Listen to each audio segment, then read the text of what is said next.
Bom, gravando já. Oi, Renata, tudo bom? Então, gente, boa noite. Vamos dar início já. Ah, a aula está sendo gravada, né? Então, depois a gente coloca lá no YouTube para quem não conseguir assistir ao vivo ou mesmo quem quiser rever depois, dá para acessar lá. A gente põe o link no grupo de direitinho. Então, gente, sou o Bruno. Para quem não me conhece, acho que boa parte dos anos eu já dei aula, pelo que eu me recordo. Sou professor de História e hoje é a primeira aula da professora Manuela. A Manuela é minha colega de faculdade também, entrou junto comigo, entramos em 2016 na História da URGS, estamos juntos desde então. Manu, pode se apresentar então brevemente? Liga o microfone. Oi, gente. Boa noite. Então, como o Bruno falou, eu sou a Manu. Vocês podem me chamar de Manu. O Bruno já me apresentou, né? Eu faço história também. Vamos ver se vamos terminar, né? Esse ano aí. Já tá na hora. Estamos terminando. Se tudo der certo. E vamos falar sobre iluminismo hoje. Vamos iluminar nossas cabeças. Gente, a aula de hoje então, podemos dizer que é uma continuação, é só em si uma continuação, né? As aulas vocês vejam que um assunto vai costurando com o outro. Daí, então, hoje com a aula de iluminismo, vocês vão ver, então, uma breve continuação da aula passada, que foi a das Revoluções Gloriosas da Inglaterra, né, que vocês devem ter visto com o Lucas e com a Julie. Na próxima quinta, vocês vão ver uma... Hoje a gente vai ver praticamente o que os movimentos que surgiram após esses levantes na Europa, principalmente na Inglaterra, mas também na Europa como um todo, a partir dessas revoluções no século XVII, né? E, então, essas revoluções vão ter bastante respaldo no século XVIII. A gente vai ver um pouquinho desses respaldos hoje. E na próxima quinta-feira vocês vão ter aula com a Júlia, não, com a Júlia não, com o Lucas, desculpa. E vocês vão ver, então, os respaldos que esse movimento, que é o iluminismo no século XVIII, vai ter sobre a Europa e o mundo, de maneira geral, assim, com esses novos pensamentos, né? Com essa nova maneira de enxergar a sociedade, de enxergar o Estado, como o Estado deve agir, como o Estado deve. Qual é o papel ideal do Estado e qual é o papel dos cidadãos. Né? Então vamos começar. O próximo slide, vou botar aqui. Manuda, então, pode dar a introdução ao tema e depois a gente vai continuar. Então, gente, o iluminismo, ontem até o Bruno já estava discutindo isso, se ele é uma ideologia, se ele é um movimento. Eu acredito mais, enxergo e entendo ele mais como como um movimento. Por quê? O que acontece nesse momento? Na Europa, e só na Europa, a gente vai falar, vocês vão ver, a gente vai falar de pensadores ingleses, franceses, então é um movimento bem europeu, começa a surgir novas ideias, e as pessoas começam a se questionar com coisas diferentes do que se questionava até aquele momento, né? Muito um processo iniciado já pelo Renascimento, que eu acho que vocês já tiveram essa aula, e os iluministas eles vão se aprofundar desses questionamentos e nesses pensamentos mais voltados para o homem e para a razão, né? Vocês devem lembrar que antes a gente tinha um pensamento um pouco mais voltado para a religião e também todas as perguntas eram respondidas a partir da religião. Então, de onde vem o homem? De onde criou o universo, a natureza? Todas essas perguntas eram respondidas a partir da religião, porque Deus quis, porque Deus fez, enfim.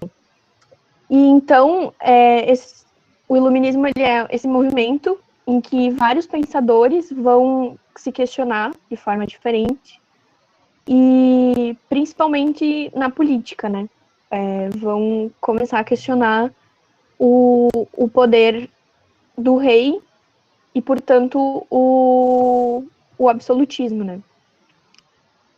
Então, como está escrito ali no slide, né? O iluminismo é um movimento burguês que busca contestar com ideias de liberdade os aspectos políticos, econômicos, sociais e filosóficos do poder monárquico absolutista presente no antigo regime.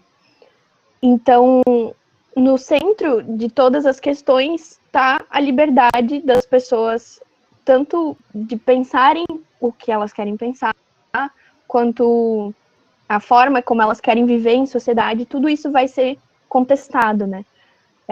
Alguns pensadores vão contestar que uma pessoa só tenha o poder todo na sua mão, que ele que decida tudo que vai acontecer, como a sociedade vai se organizar. Então, eles começam a propor novas formas da sociedade se organizar, que isso a gente vai ver daqui a pouquinho. Então, o iluminismo entra em contradição com o absolutismo, e aí tem essa tensão entre a monarquia, a nobreza e a burguesia, o que gera um ambiente pré-revolucionário. O iluminismo, por que é importante a gente entender quais são os ideais do iluminismo e o que ele coloca em xeque?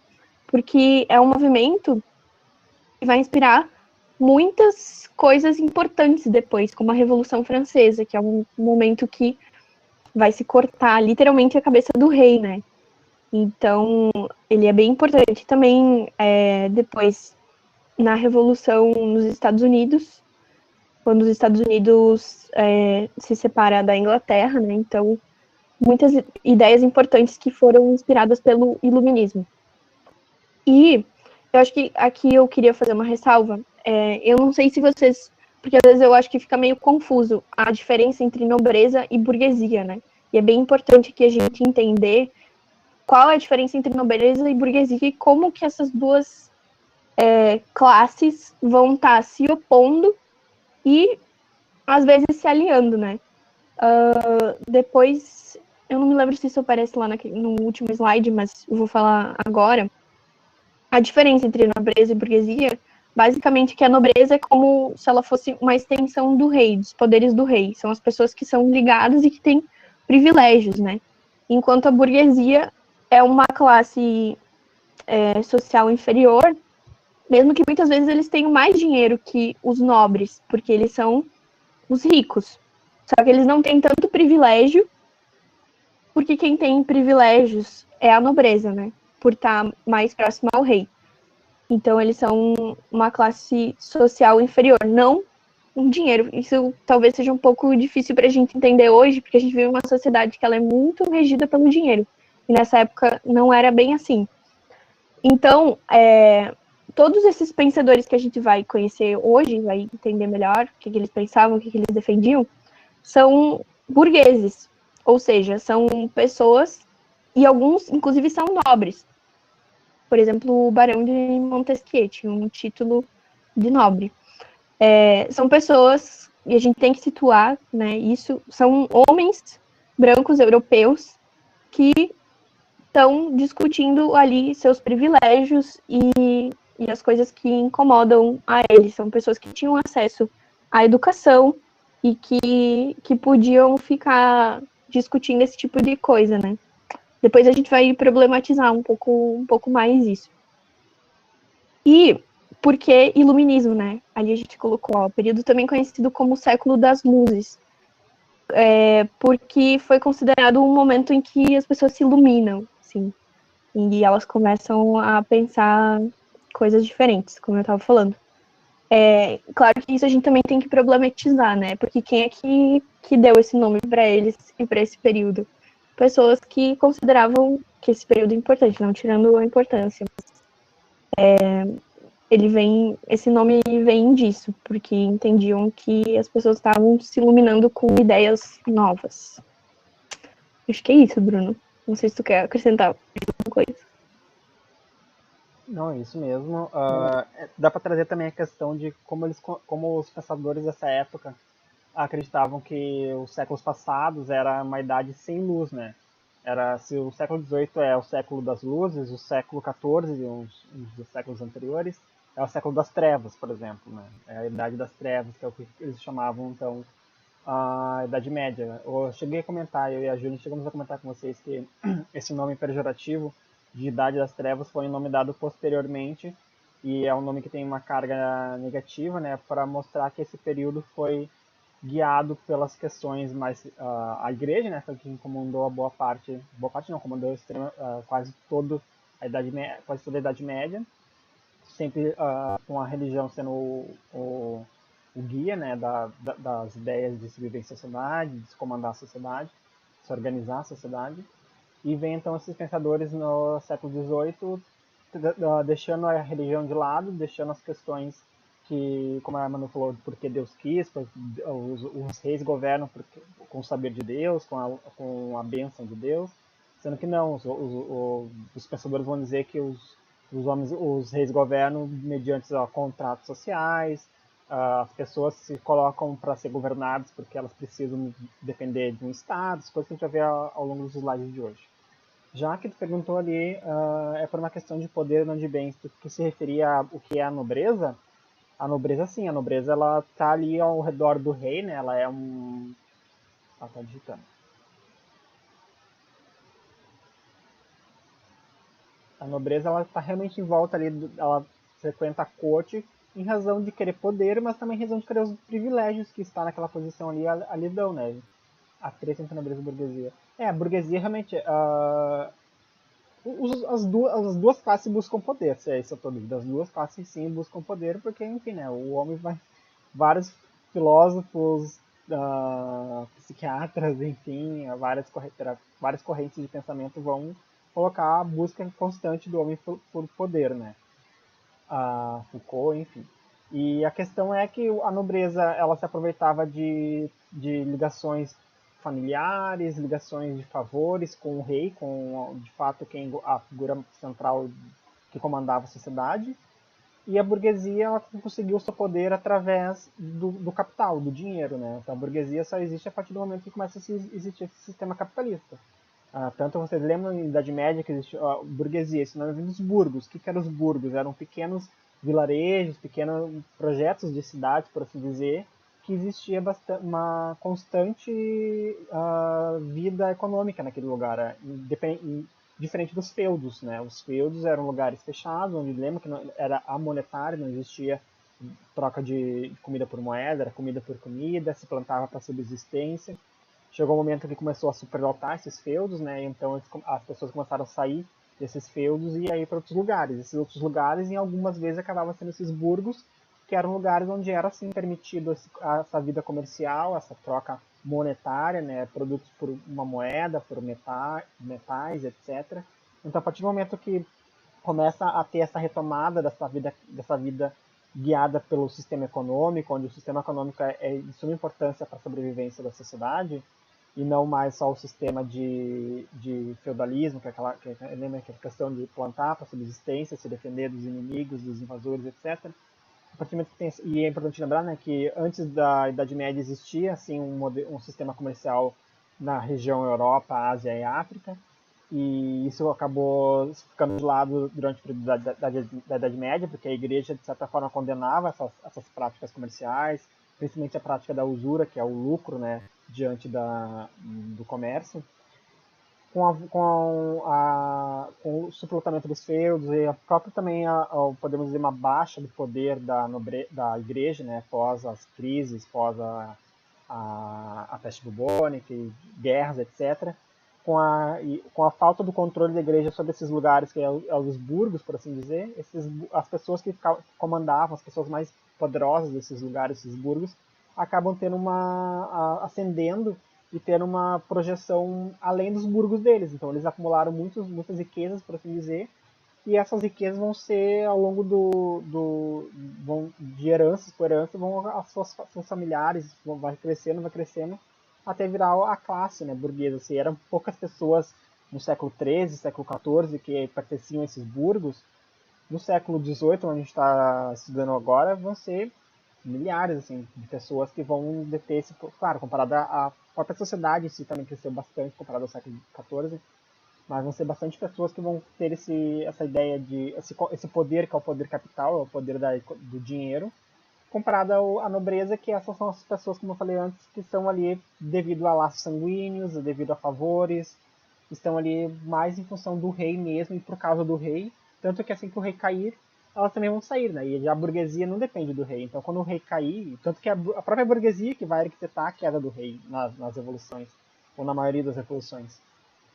Então, não sei se ficou bem clara essa diferença dos Jacques as duas querem poder de fato. Pode falar, Manu. Eu acho que se a gente pensar numa pirâmide, é como se o rei e a burguesia tivessem num pedaço dessa pirâmide, o rei e a nobreza tivessem na parte de cima, junto com a igreja, e abaixo tivesse o resto da população. Só que a burguesia é a parte de cima dessa parte de baixo, entendeu? Como o Bruno falou, como é que a pessoa é da burguesia? Porque ela é prima do rei ou Da nobreza. por laços sanguíneos. Ela nasce, ela nasce nobre, isso, da nobreza. Enquanto o burguês é essa pessoa que vai conquistar a sua riqueza com trabalho, com comércio, etc. Claro que dinheiro, quem tem dinheiro tem poder, tem influência, mas isso é uma coisa que vai Tá travando um pouco, Manu. favores. Então, podia ter acesso a uma propriedade, a ouro e etc., pelo simples fato de ser parente do rei, enquanto a burguesia tinha que trabalhar para isso. E é por isso que a maioria dos iluministas são burgueses, porque são pessoas que estão cansadas desse sistema de favores que não lhe favorecem, sabe? Então, eles querem uma sociedade em que mais meritocrática, digamos assim, que as pessoas tenham mais liberdade. Esse é o cerne da questão. Eles querem que não, e não todas as pessoas, é claro, fazendo algumas ressalvas, né? Que eles tenham mais liberdade para, inclusive no comércio, né? Isso é uma das coisas que eles pregam, a liberdade no comércio, para que eles mesmos possam trabalhar sem dar tanta explicação para o rei e para a nobreza. É isso. Sem prestar conta, sem pagar tantos tributos, etc. Tanto que o bombeiro, a gente vai ver em aula seguinte, né, não necessariamente hoje, mas o movimento iluminista vai ter forte respaldo no sistema econômico capitalista, mas no sistema econômico global de modo geral, na questão de liberalismo econômico, mas a gente vai ver essas questões, isso sim que vão ser ideologias, a gente vai ver essas ideologias mais para frente. Então vamos dar consequência, que tem bastante coisinha para ver ainda. Então a gente vai ver, basicamente essa aula então é para trazer então que existiu esse movimento que ele vai mudar a forma de se pensar e de se organizar a sociedade, né? Vai vir, claro, como a Manu falou, quem vai guiar esse movimento vão ser pessoas que já tinham certos poderes, como a gente falou ali, burgueses ou alguns nobres, mas vão ser pessoas que tinham tempo, que tinham condições de pensar, né? Então não eram pessoas de fato cidadãos comuns ou cidadãs comuns, né? Então a gente vai trazer a aula, então ela basicamente a gente vai expor alguns pensadores e algumas pensadoras que tiveram então que seus pensamentos tiveram bastante influência tanto na época quanto ainda nos dias de hoje. Eles ainda são bastante lidos, bastante utilizados em produções científicas, produções filosóficas, enfim. A gente vai começar então com o René Descartes, né, que ele é um dos pais assim desse movimento, ele é um dos primeiros. A gente vê ele nasceu em 1596, ele talvez é um dos mais antigos assim que começou a trazer esse pensamento de racional, né, de pensar a sociedade de uma maneira racional, científica e não de uma maneira religiosa, de certa forma fantasiosa, né, que não tem tanta comprovação científica. Então ele traz então essa questão da teoria da dúvida, né, de sempre se duvidar das coisas e a partir da dúvida tu chega às conclusões. Então ele vai ser bastante importante, ele ainda é bastante importante hoje tanto nas áreas matemáticas, né, ele vai criar bastante questões ali embaixo, como está escrito, plano cartesiano, álgebra, geometria. Então ele vai ter bastante influência nessas questões de ciências mais exatas, mas também vai ter bastante influência nas ciências humanas e na filosofia, né? Principalmente na questão de, eu estava sendo para aula, tem uma questão, para aula de hoje, tem uma questão de que ele foi um dos primeiros pensadores desse movimento, e além disso ele também vai trazer bastante respaldo na filosofia, porque ele tinha aula de filosofia, ele era uma pessoa que tinha acesso até a aulas, né? Só que ele não entendia as aulas de filosofia, ele dizia que ele entendia as aulas de matemática, de ciências exatas de maneira geral, porque tinha a explicação de uma maneira racional. E a filosofia não tinha tanto essa maneira racional, porque o próprio professor, ele dizia, o próprio professor ficava meio que se perdendo, então ele precisava achar uma maneira de trazer um método que comprovasse a filosofia como algo verdadeiro e não como algo tão abstrato que ficava se contradizendo o tempo inteiro.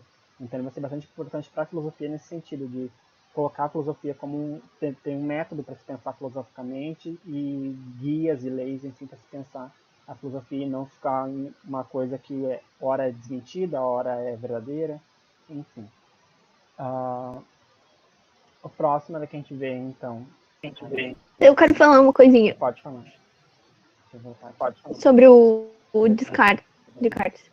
E não só na filosofia, né? Ele ali tem a citação do livro dele mais importante, que é o Discurso sobre o Método e Meditações. Ele foi o cara que começou a pensar as bases da ciência moderna, que é o quê? Tu ter uma dúvida, por isso da teoria da dúvida, tudo para ele era questão, tu tem que ter uma dúvida para poder pesquisar. Então, tu pesquisa sobre essa tua dúvida, tu faz um experimento e a partir desse experimento tu vai descobrir coisas, que é mais ou menos como a ciência funciona até hoje, né? Então, ele é o precursor da ciência moderna, é o cara que se preocupou em que houvesse um método, que é extremamente importante hoje, inclusive para a defesa da ciência, que é o que torna a ciência um método confiável, né? E ele também, dentro da ideia da filosofia, ele é o cara, um dos pais do racionalismo, que é isso, tu pensar sempre com a razão. E apesar dele ser um cara que defendia o pensamento racional, ele acreditava em Deus. Isso é uma coisa importante que pode ser um pega-ratão para vocês na hora da prova.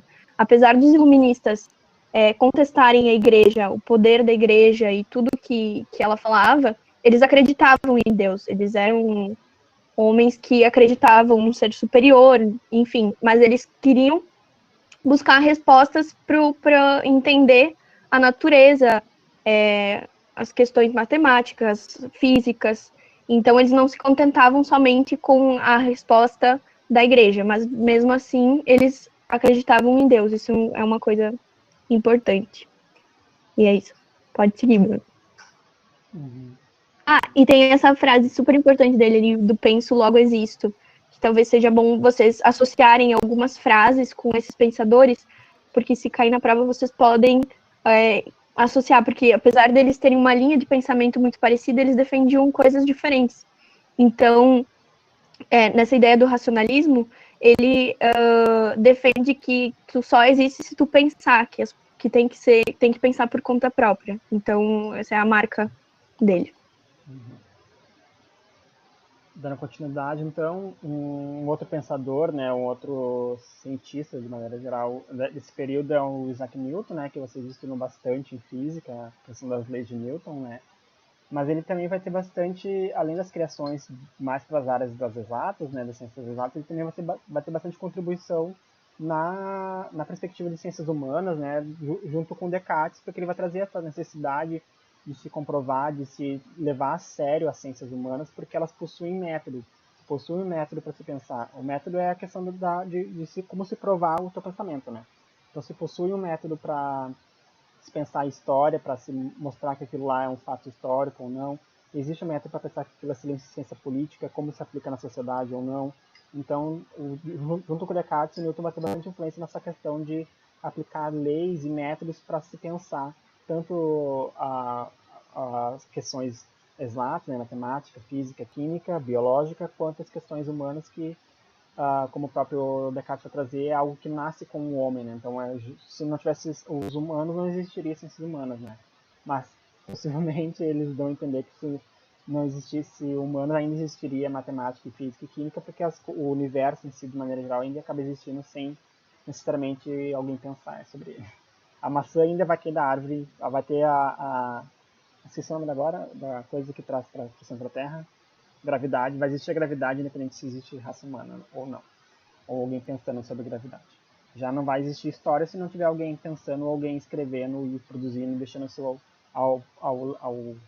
pro futuro, né?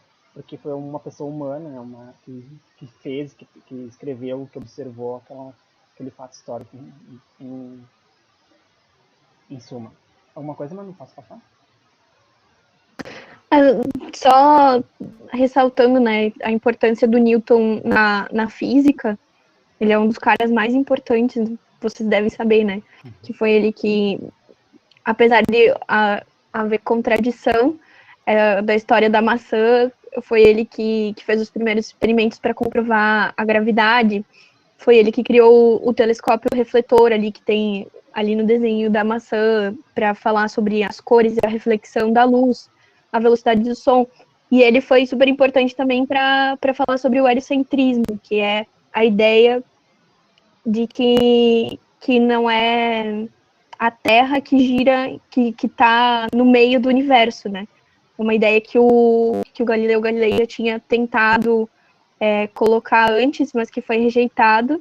E aí, com o método, o Isaac Newton consegue comprovar que é o Sol que está no centro do universo e não a Terra, né? E entre outras coisas sobre essa parte mais do universo e dos planetas. Então, para as ciências naturais, a física e a química, etc., ele é um cara super importante e marca muito desse pensamento iluminista de querer enxergar a natureza mais pela razão. Vou dar uma aceleradinha que a gente tem um pouco mais de 15, um pouco menos de 15 minutos. Próximo pensador que é bastante importância do período é o John Locke, né? Ele vai ser, além de ter bastante importância no pensamento político do período, que ainda vai ter respaldo ainda hoje, ele é considerado o pai do liberalismo, né? Principalmente na questão quando ele vai trazer na obra dele do segundo tratado sobre o governo civil, que ele vai trazer que o homem, né, daí aqui ele pode-se dizer que ele diz mais sobre o homem como sexo masculino da raça humana.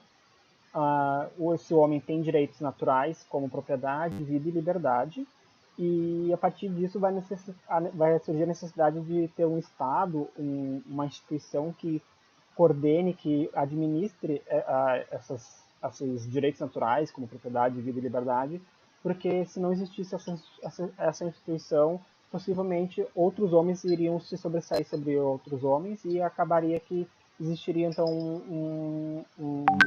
algo que seria, esqueci da palavra agora, mas que não seria justo, né? Alguns seriam mais, outros seriam menos, então de certa forma o Estado deveria surgir para isso, apesar de que a gente sabe que não é para isso que de fato não é isso que ele está fazendo hoje em dia e que não fez ao longo da história, mas ele deveria sim garantir que todos os homens tivessem então esses tais direitos naturais, como propriedade, vida, né, direito de sobreviver e a partir disso ter que comer, enfim, né, e a liberdade tanto para se expressar quanto para poder circular, e enfim.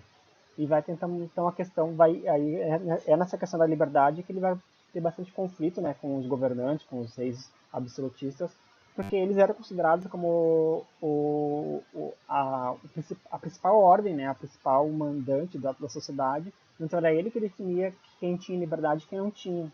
Era ele a pessoa que mais tinha liberdade, por assim dizer. Quando o John Locke vai dizer que todos os homens têm liberdades iguais e cabe então ao Estado administrar essas liberdades para que um não sobreponha o outro. Então, mais ou menos essa questão do Locke. Próximo. Então. Gente, vou dar uma corridinha, tá? Então, se tiverem dúvidas, vão perguntando. O Voltaire também vai ser um outro bastante importante pensador do período, né? Ele vai, comparar, diferente dos outros, ele já vai ter uma visão bem mais negativa sobre a religião e sobre a Igreja Católica, né? E por isso ele vai comprar bastante inimigos. Também vai defender todas as liberdades que o Locke já tinha comentado, de liberdades civis.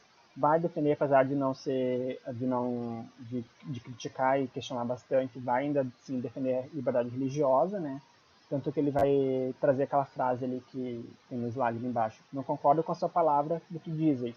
E o que dizes pode ser tanto de maneira religiosa quanto científica, né?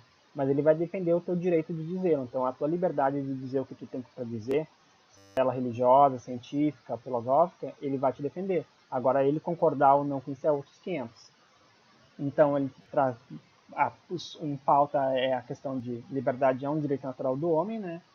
E ele já, diferente de alguns outros, né, ele não é tão favorável à ideia de revolução, sendo que ele vai defender a ideia um pouco que a gente vai ver no final dos slides de hoje, que é a questão do despotismo esclarecido, que é quando esses governantes ainda durante o século XVIII vão utilizar desse movimento iluminista para se manter no poder, dando de fachada mostrando na fachada algumas ideias de questão de defender liberdade, mas no fundo da sua administração da sociedade eles ainda vão estar bastante atrelados ao antigo regime, né, às ideias mais conservadoras. O próximo, então, é o Barão de Montesquieu, que ele vai ser bastante famoso por criar a questão da divisão dos três poderes, né, pelo menos os três poderes oficiais, né, da sociedade, que é o poder executivo, que é quem seria quem executaria as leis, o poder legislativo, que é quem legisla, quem cria as leis, né, e o poder judiciário, que seria quem então cuidaria para ver se tanto o executivo quanto o legislativo quanto a sociedade civil de maneira geral está sendo aplicado, está sendo utilizado da lei da forma que ela deve ser de fato feita, né, para não utilizar a lei de uma maneira que não deveria ser o seu principal motivo. Então o judiciário vai meio que controlar de como a lei tanto é criada quanto como a lei é executada.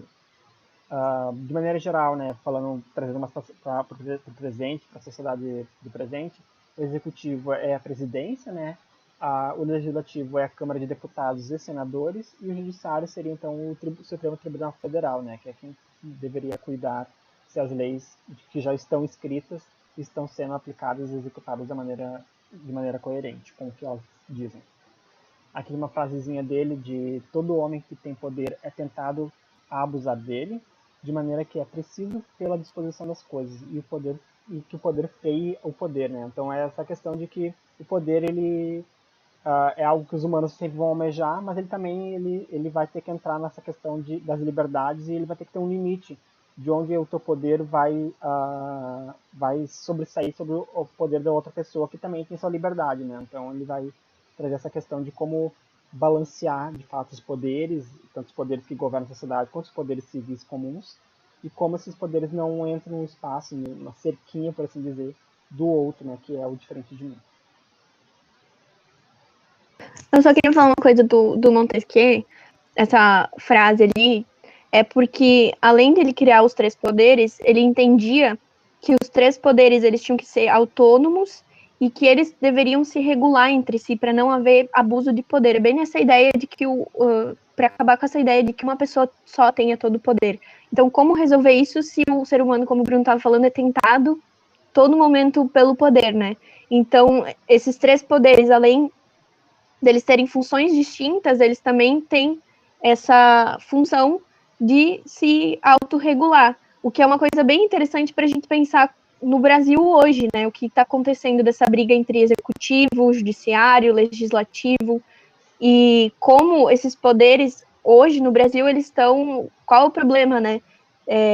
Que desde o Montesquieu ele entendia que cada um tinha que cumprir a sua função, enquanto hoje no Brasil a gente vê esses poderes se interferindo uns nos outros. Então, a coisa tá meio desregulada. Sim, É já. isso aí. Essa é a primeira vez que existe essa ideia de descentralização do poder. Se antes o poder era segundo o antigo regime, né, o absolutismo, onde o poder era focado e centralizado na figura do rei, né, do monarca, agora o Montesquieu traz essa ideia de divisão dos poderes, onde não só uma pessoa vai governar, mas um conjunto de pessoas vai governar, né? Esse conjunto de pessoas vai se dividir entre o poder executivo, entre o poder legislativo e o judiciário. E essas pessoas vão ter que representar, de fato, a vontade do povo, né? E não somente a vontade dele mesmo, como monarca. Ou seguindo Só uma ressalva que é a primeira vez dentro da sociedade europeia como a gente conhece, porque tem outras experiências antes, como os vikings tinham uma sociedade que tinha um certo nível de democracia, a Grécia, as sociedades indígenas, então isso já existia antes, mas na Idade Moderna é a primeira vez que que essas ideias vão vir à tona. Idade Moderna Europeia, né? Uma coisa importante do movimento iluminista, que até é falado num videozinho que a gente vai indicar para vocês depois, que é que o movimento iluminista é feito por pensadores e pensadoras que eram europeus e europeias, né? E a maioria deles fazia pensando a sociedade europeia e as suas ideias eram para serem aplicadas considerando a sociedade europeia. Então, a maioria deles vai desconsiderar que exista outros continentes, que exista, enfim, América, África e Ásia, e isso vai ter bastante respaldo na questão, por exemplo, da escravidão, né? Que tem toda a questão de que o movimento iluminista apoiou, ou o movimento iluminista julgava a escravatura. E isso a gente vai ver nas próximas aulas, principalmente na aula de independência dos Estados Unidos e do Haiti, que o movimento feminista, apesar de se influenciar bastante esses movimentos de independência, e esses movimentos de independência aboliram, né, julgavam a escravatura, não permitiam a escravatura, os próprios pensadores, muito poucos vão de fato pensar nessa liberdade de outros povos, na questão da colonização, de como a Europa colonizava outros continentes, outros países, outros povos. Vão ser poucos que vão questionar isso, apesar de ficarem faltando o tempo todo na questão da liberdade civil, liberdade de pensamento, liberdade religiosa, mas isso sendo aplicado dentro da Europa, dentro da França, dentro da Inglaterra principalmente. Mas quando pensava de fora, os povos de fora, os povos que eram subjugados, os povos que eram dominados e colonizados, poucos lutaram contra isso e a gente só vai ver o iluminismo sendo utilizado dessa maneira quando existirem então as independências nas Américas. Quer falar alguma coisa, Manu? Acho que a Jaqueline queria ligar o microfone e fazer uma pergunta. Pode ligar. A gente tem pouco tempo, mas... Pode ligar. Qualquer coisa a gente continua. Então, é meio que... É um pouco complicado porque muitos desses outros povos é uma tradição que não foi sistematizada de maneira escrita, né? E daí a gente vê que essas outras formas de organização de sociedade só se deram, assim, a gente não tem conhecimento de como isso foi feito.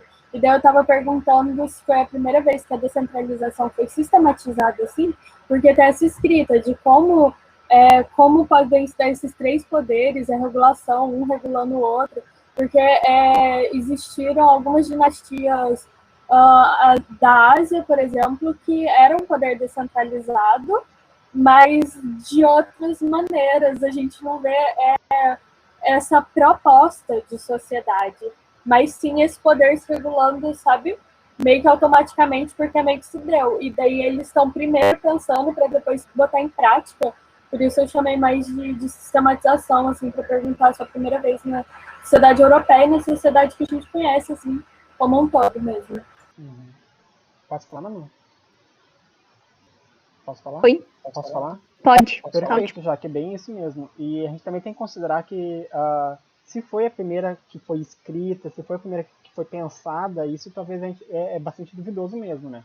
Mas tem a questão de que, né, o iluminismo é um movimento, como a gente falou antes, é um movimento europeu. Infelizmente, o nosso currículo, a nossa grade curricular, que é cobrado no Enem, na URGS, ela é de dar mais importância, de trazer as questões de pensar de origem europeia, né? Então por isso que a gente acaba não vendo ou até achando que as coisas eram resolvidas de maneira muito orgânica nas sociedades africanas, sociedades asiáticas, ameríndias, etc.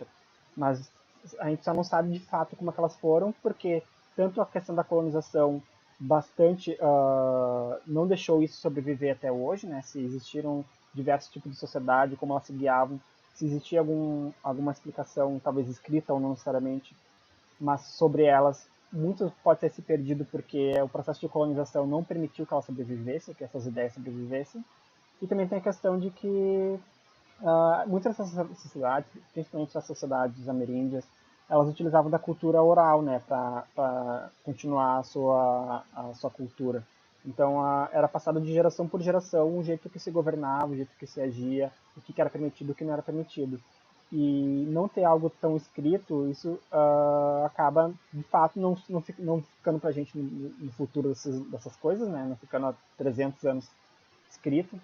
Mas se a gente tivesse, por exemplo, não tivesse tido colonização, por exemplo, se essas sociedades tivessem continuado com sua maneira de viver, possivelmente elas estariam vivas até hoje e a gente saberia da maneira que elas sobrevivem, como elas se organizam, porque elas são vivas. Mas como o processo de colonização não deixou elas sobreviverem, né, dizimou, matou de fato elas, a gente acaba então não tendo conhecimento sobre como elas se organizavam, se existia essa divisão sistematizada, etc. Gente, a gente tá... Quer falar, Manu? Não? A gente tem que finalizar. É pra terminar já? Como é que a gente vai fazer? Pois é, então, gente. Tem só o Rousseau e tem mais dois. Vamos então finalizar a aula para não atrapalhar a aula de geografia, mas essa aula então vai ser continuada. Na próxima quinta-feira mesmo, a gente continue ela, falta mais uns 4, 5 slides só.